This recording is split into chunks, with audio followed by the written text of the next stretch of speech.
But now, like, everyone's dying in the cruelest ways possible, and freaking Ken is thinking about killing himself. What the hell is going on? Okay, but because Oikawa is in the dream world, he realizes that he can wish himself not to die, but instead decides to wish himself to be like reincarnated as a flock of butterflies that will go around and fix all the damage he's done to the digital world. Hey, while you're at it, why don't you wish Mummymon and Arukenimon back to life? Because they were kind of your friends, right? No? Okay, bye. Have fun being a super weird cameo in Hunters. And then there's this part of the finale. And this is the part that everybody talks about, and everybody remembers from O2, and everybody hates it.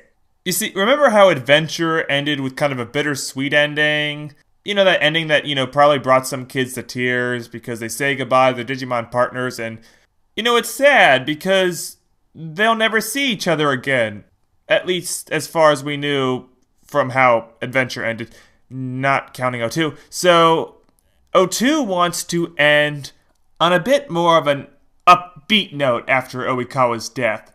So, it ends with TK in the future narrating to us what happened to every single Digidestin. Let's listen to a couple of these.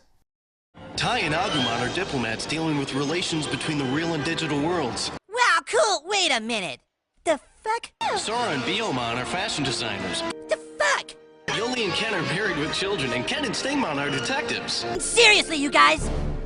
The fuck? Mimi's cooking show is the only time she takes off her hat. Dude, the fuck? Well, Davis finally opened his noodle cart, and believe it or not, it became a huge success. There are now noodle, come get your noodle carts all over the world. I mean, really? The fuck, dude? The fuck? Matt and Gabumon became an astronaut team and made it all the way to Mars, even though they were only supposed to go to the moon. The fuck? Cody's a defense attorney.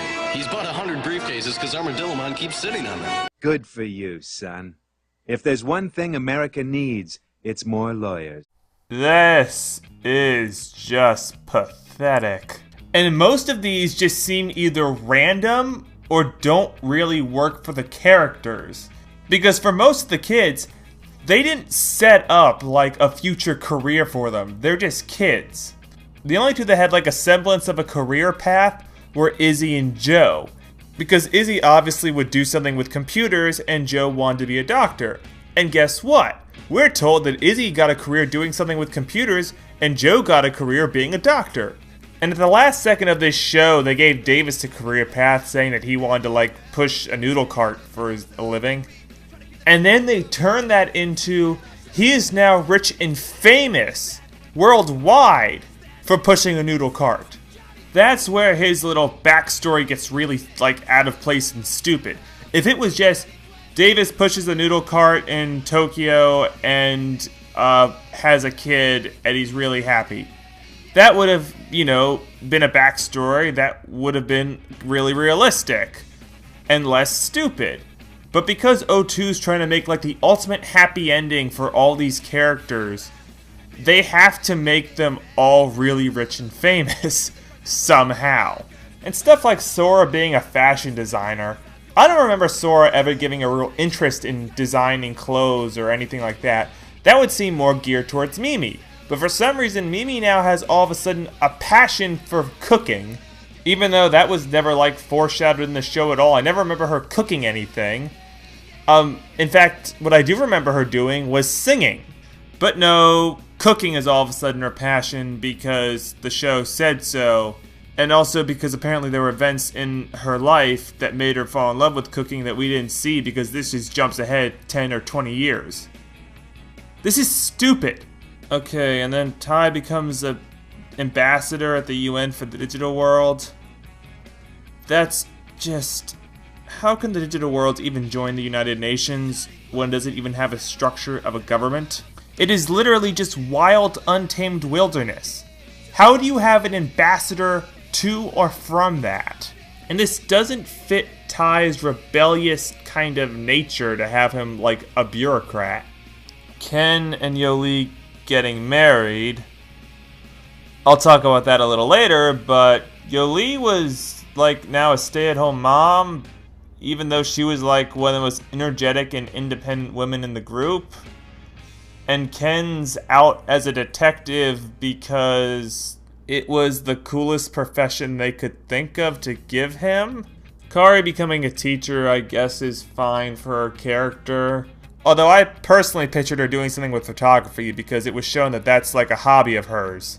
But teacher's fine, whatever. Did I forget to mention TK's an author? I think he's an author. I forgot.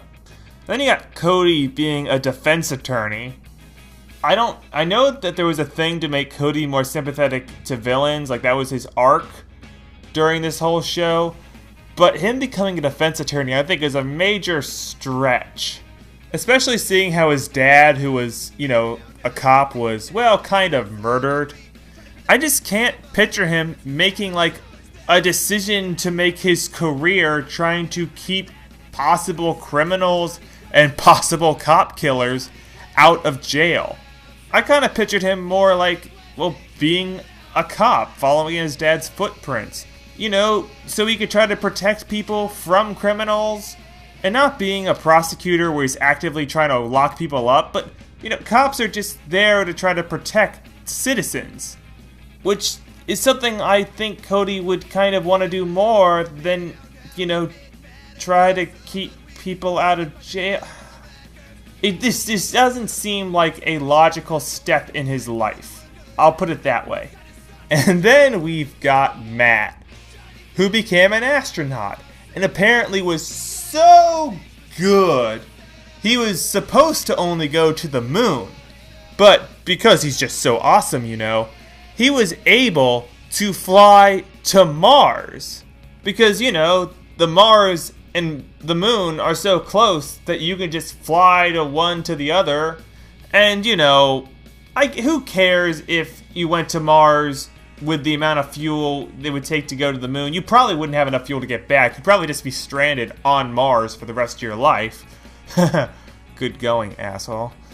But the thing that people seem to take away from Matt's little backstory or epilogue is the fact that he married Sora. Did I forget to mention that those two were going out? Yeah, I think I didn't mention that because it's not really important to the story. It's just kind of a background thing that's going on with some of the old heroes. You know, there was just some, like, it was mentioned that they were going out, and it was mentioned that Ty has feelings for Sora, and we know that he does because they made a point in the movie to say that he does. But something fell apart between them, and now Sora's dating Matt. And instead of letting that little love triangle be left to the fans' own imagination, this season goes above and beyond that and spells out exactly what happens. Sora marries Matt, they have some kids, Ty marries somebody else, and he has some kids. The end.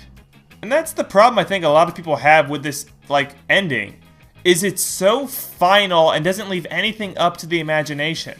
I mean, most seasons will have, like, an ending and it'll have a little epilogue, but it never goes as far as to say, this is what happens, these characters get married, this is the career that they have, boom, done.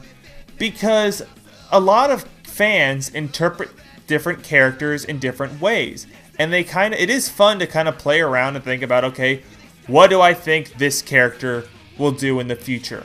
And who do I think this character will marry? And that's a whole shipping thing. And I'm sure that if you, like, showed a bunch of different people these two seasons, Adventure in 02, and left out this ending and asked them, like, okay, what do you think these characters will do for a profession? And do you think this character will marry this character? You would probably get a lot of different answers. Like, for example, a lot of people would probably say Kari and TK would get together. But this season says, no, stupid. They don't get together. They marry completely different people. The end. And I think it takes a lot of the fun out of the fandom.